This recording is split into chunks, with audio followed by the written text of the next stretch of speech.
هذه المرثية كتب كلماتها الشاعر أصيل السريحي على لسان الأخ محمد بادر والأخ كمال البدة، وهي رثاء في المرحوم عمار شايع البدة رحمة الله تغشاه. الحزن بالقلب ماليا والغلايب والطاعان، بعد عم الشيخ عمر ضاق حالي يا زمان. حلت الدمعة بعيني يوم موتك يا ضانيني، والأسى قد بان فيني والمواجع والحنين. غابت أنوار المدينة والبشر بعدك حزينة، مات من هو كان فينا حامي الحصن الحصين. هزت الأركان صدمة وانطفت في الجو ناجمة، والفضاء أظلم بكاتمة من فراق الطيبين. كان للشدات منبع من سمع صوت التشجع، كان في الشدات يفزع مقدمي نشمي رازين. انكسر غصن المروة وقبر ركن كان قوة، والزمن فرق هدوه واستباح العابرين.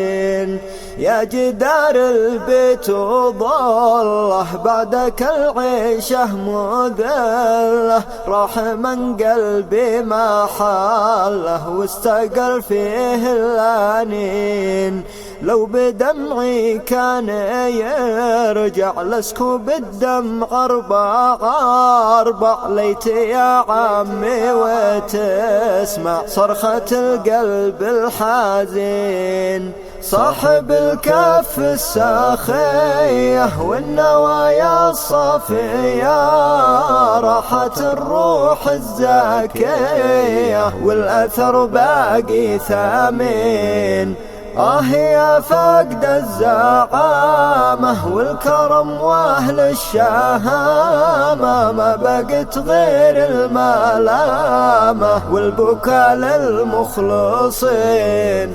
قد راح العز القابله صاحب النفس الأصيلة، موته اشعلني شاعله قطحن عظمي طحين. اشتعل في جوف محمد حزن مثل البحر وازيد، صاحب العزم المشدد بات مكسور اليمين.